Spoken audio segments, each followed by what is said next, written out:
Ce journal vous est offert par le FPI, Fonds de promotion de l'industrie, votre partenaire privilégié pour la réussite de vos projets.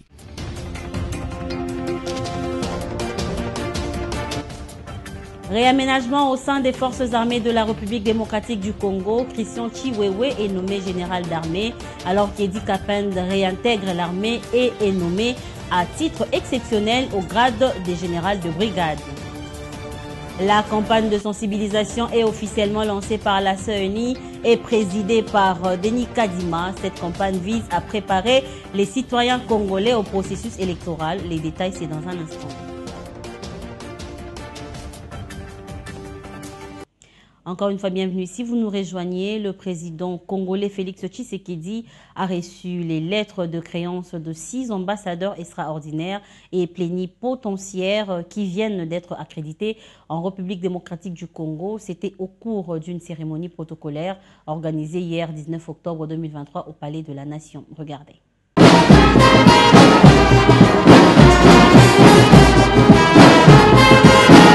Comme le veut la tradition diplomatique, le Palais de la Nation a déroulé le protocole d'honneur pour accueillir les 6 nouveaux ambassadeurs accrédités en République démocratique du Congo avec résidence à l'étranger. Premier à traverser la haie d'honneur sur les parvis du Palais de la Nation, M. Pavel Prochazka, le nouvel ambassadeur de la République tchèque à Kinshasa. Résident à Lusaka en Zambie, il a dans sa juridiction la Zambie, le Zimbabwe et le Malawi. Lusaka est aussi le siège du diplomate Alphonse Mataku, le nouvel ambassadeur extraordinaire et plénipotentiaire de la République du Botswana. Sa nomination est la preuve de l'excellence des relations entre Kinshasa et Gaborone. Il travaille pour approcher davantage les deux pays. La République démocratique du Congo et la République socialiste démocratique du Sri Lanka entendent approfondir leurs relations bilatérales avec l'accréditation de M. Velupillai Kannanathan comme ambassadeur de Sri Lanka. Le diplomate sri-lankais est basé à Nairobi au Kenya où il était haut commissaire de son pays. La République des Philippines sera désormais représentée à Kinshasa par Madame Marie-Charlotte Jetang, la nouvelle ambassadrice basée au Kenya. Elle était représentante permanente de Philippines auprès du Programme des Nations Unies pour l'environnement et l'Organisation des Nations Unies Habitat jusqu'à sa nomination.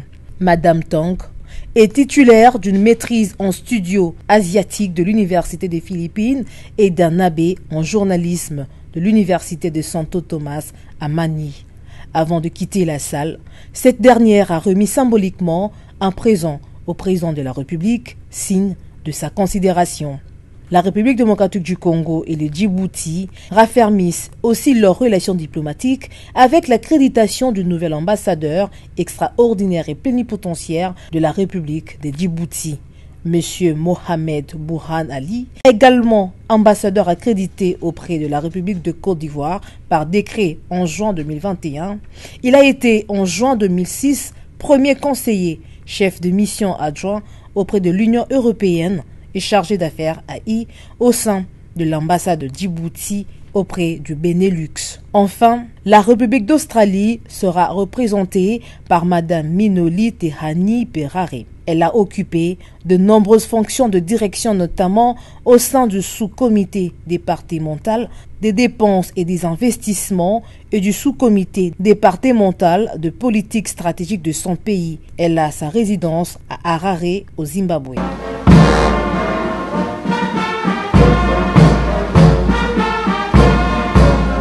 Je vais l'annoncer au sommaire, le chef de l'État congolais Félix-Antoine Tshisekedi a procédé au réaménagement au sein des forces armées de la République démocratique du Congo en nommant Christian Chiwewe général d'armée et après plus de 20 ans d'absence au sein de l'armée congolaise, Edi Kapend est nommé à titre exceptionnel général de brigade. Il devient comme ça commandant de la 22e région militaire. Suivez à ces sujets ce récit de Yves Maélé. Dans la foulée, Christian Chiwewe Songesha, chef d'état-major de FARDC, avance en grade passant de lieutenant général à général d'armée. Sont également promis Jacques Ndourou et Léon Richard Kassonga, désormais au grade de lieutenant général. Autre importante annonce, c'est d'abord la réintégration dans l'armée de l'ex-colonel Edi Kapend Irung, Le président de la République, Félix Antoine Tshisekedi Tshilombo, l'a en même temps nommé à titre exceptionnel au grade de général de brigade. Ce n'est pas tout. Le nouveau général de brigade est aussi nommé commandant de la 22e région militaire de FARDC. Edi Kapen va gérer les 4 provinces issues du Grand Katanga. Edi Kapen, qui aurait fait surface dans les commandements militaires, a été gracié en janvier 2021 et c'est après 21 ans de prison. Principal accusé lors du procès de l'assassinat de l'ancien président de la RDC, Laurent Désiré Kabila, Edi Kapen avait en janvier 2003 écopé de la peine de mort aux côtés d'une trentaine d'autres personnes. Succédant ainsi au général Smith Janga à la tête de la 22e région militaire, le général de brigade Edi Kapen, 63 ans, a plusieurs défis à relever dans sa zone d'affectation. C'est principalement sur le plan sécuritaire dans un contexte électoral. La présidentielle 2023, la Commission électorale nationale indépendante a publié dans la nuit du jeudi à vendredi 20 octobre 2023 la liste provisoire des candidats présidents. Bien évidemment, les candidatures de tous les 24 challengers sont déclarées irrécevables. Je vous propose d'écouter Patricia Ntseya, rapporteur de la CENI. Après débat et délibération, décide, article 1er, la Commission électorale nationale indépendante arrête et publie la liste provisoire des candidatures déclarées recevables à l'élection du président de la République, telle que reprise dans le tableau ci-dessous. 1. Rajabo Tebabo Soborabo, Congolais unis pour le changement. 2. Mutamba Tungunga Constant, dynamique progressiste révolutionnaire. 3. Katumbi Chapwe Moïse, ensemble. 4.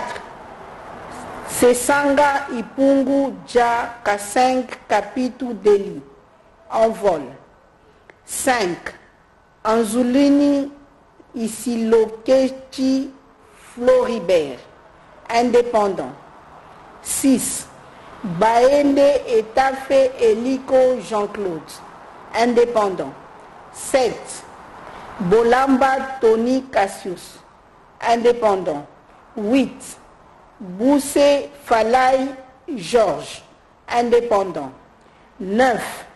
Ifoku Putampunga Marie-Josée, indépendante. 10. Kazadi Kanda Rex, indépendant. 11. Kikuni Massoudi 7, indépendant. 12. Majondo Mwamba Patrice, indépendant. 13.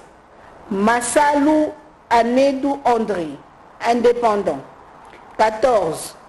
Oudekereza Bissimoa Justin, indépendant. 15. Mukwege Mukengere Denis, indépendant. 16. Ngalasi Kourisini Agri, indépendant. 17. Ngoy Ilunga Wansenga Théodore, indépendant. 18. Kema Lilo Bokonzi Loli, indépendant. 19. Chani Mwadianvita Noël, indépendant. 20. Tshisekedi Tshilombo Félix Antoine, indépendant. 21. Fayoulou Madidi Martin, Lamouka Fayoulou. 22. Matata Pogno Mapon, leadership et gouvernance pour le développement. 23. Djongo Chamba Franck, mouvement lumumbiste progressiste. 24. Mouzito Fumuchi Adolphe, Nouvel Élan. Article 2.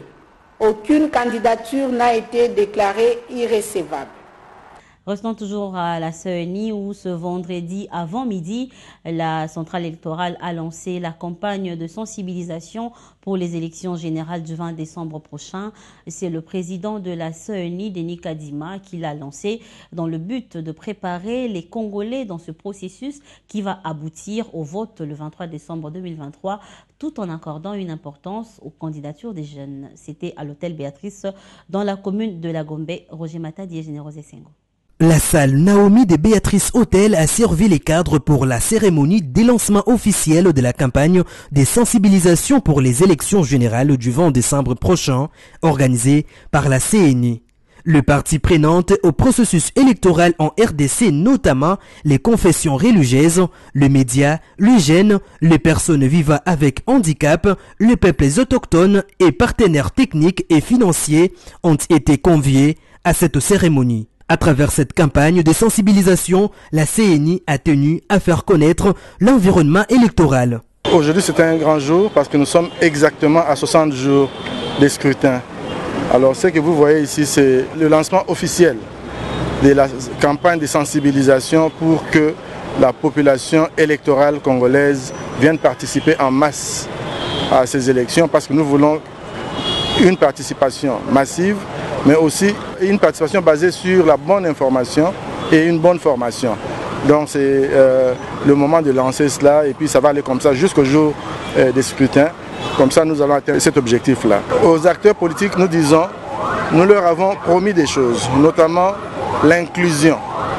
Et vous pouvez voir que nous avons un nombre impressionnant de candidats. Nous avons plus de 110 000 candidats pour tous les scrutins. Dans certains pays, ça peut faire la taille d'un électorat. Mais chez nous, c'est rien que des candidats, ils sont à ce nombre-là. Et quand vous prenez les candidats pour la présidentielle, ils sont 24 et nous avons retenu tout le monde. Parce qu'ils avaient les dossiers en ordre. Donc tant que les gens seront en ordre, ils seront impliqués. Donc c'est l'inclusion. Et maintenant, c'est une grande campagne de sensibilisation. Et nous pouvons promettre aux partis politiques que nous ferons notre part pour que le meilleur l'emporte, qu'ils fassent aussi leur part. Ça signifie se préparer, participer et ne pas attendre tout de la CENI, parce que la CENI ne peut pas tout faire à elle toute seule.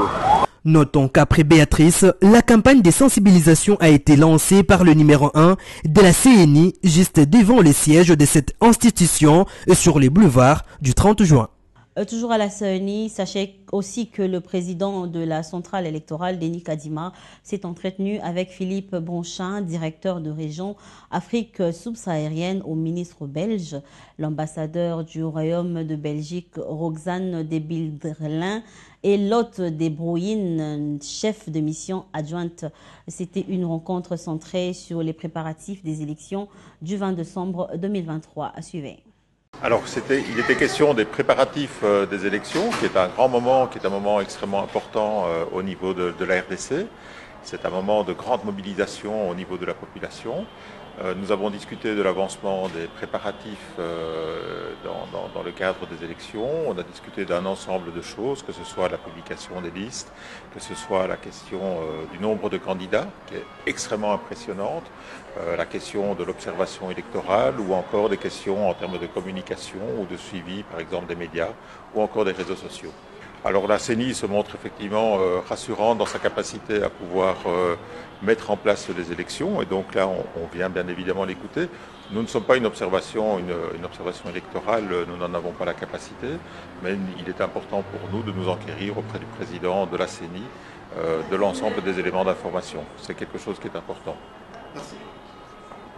Changeant de chapitre, les ministres de l'enseignement supérieur et universitaire, Moïse Nzangi, a annoncé le jeudi 19 octobre au cours d'un briefing consacré à l'ESU, co-animé avec son collègue de la communication et médias, la suppression des diplômes de graduat à partir de l'année prochaine, et cela pour laisser la place aux diplômes de licence LMD et la numérisation dans toutes les universités du pays. Nous avons accompagné cette réforme par la mise en place du cadre normatif, du cadre législatif, du cadre réglementaire. Nous avons, à notre initiative, nous avons déposé les décrets portant organisation et fonctionnement du LMD a été signé. L'arrêté organisa le 3e cycle, puisque comme vous le savez, tout a été chamboulé. L'arrêté concernant les assistants, nous avons dû signer notre document, notamment des arrêtés relatifs aux évaluations et l'arrêté concernant les normes, notamment ce qu'on a appelé avant les cadres normatifs.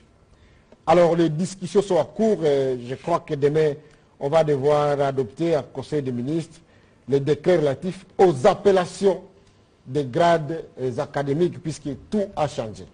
Et je voudrais vous dire à terme d'aboutissement qu'aujourd'hui, l'année académique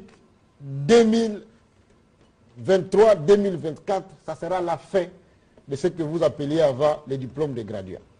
Ce diplôme va disparaître l'année prochaine.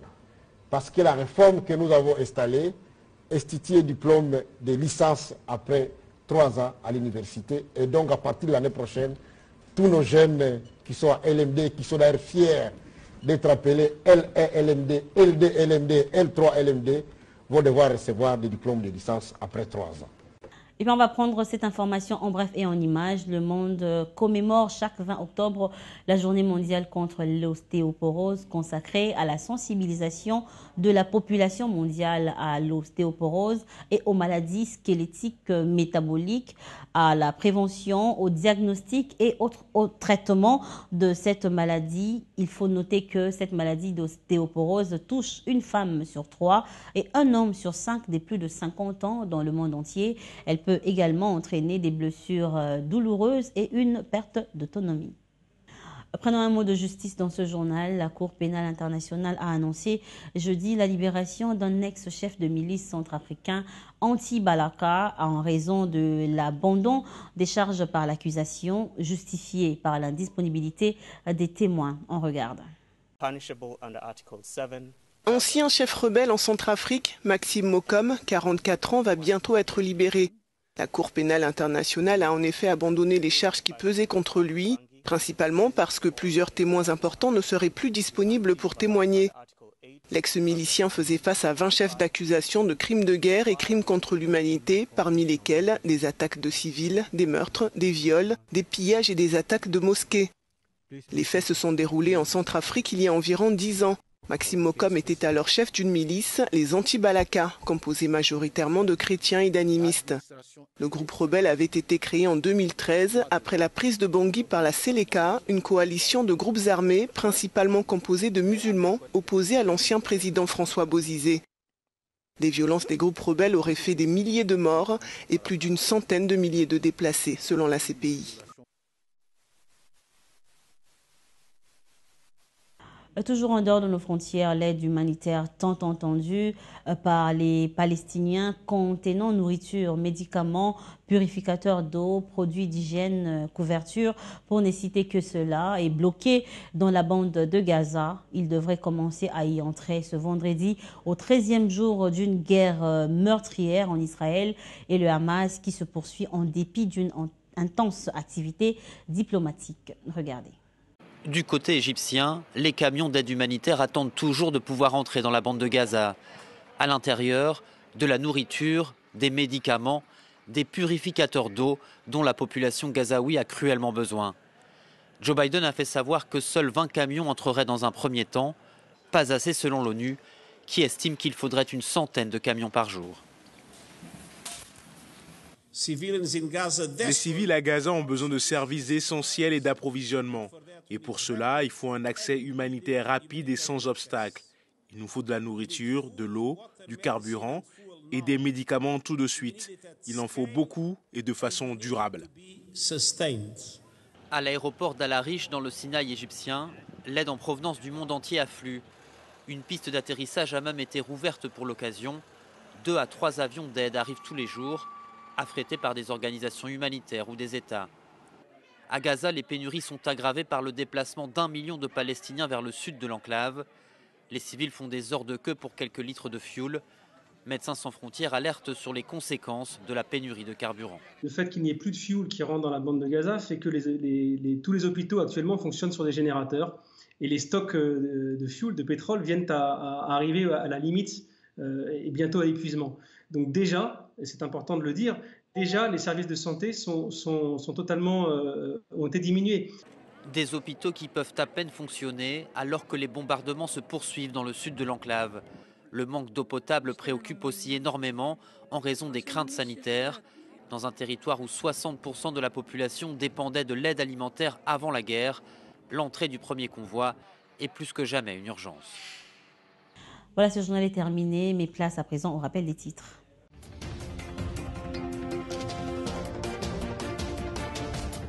Réaménagement au sein des forces armées de la République démocratique du Congo. Christian Chiwewe est nommé général d'armée alors qu'Edi Kapand réintègre l'armée et est nommé à titre exceptionnel au grade de général de brigade. La campagne de sensibilisation a été officiellement lancée par la CENI et présidée par Denis Kadima. Cette campagne vise à préparer les citoyens congolais au processus électoral.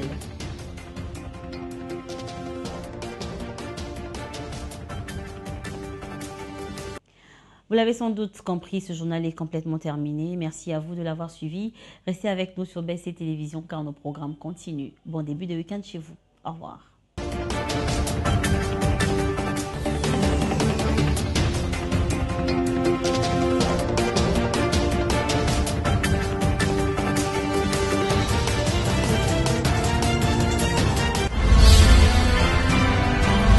Ce journal vous a été offert par le FPI. Fonds des promotions de l'industrie. Votre partenaire privilégié pour la réussite de vos projets.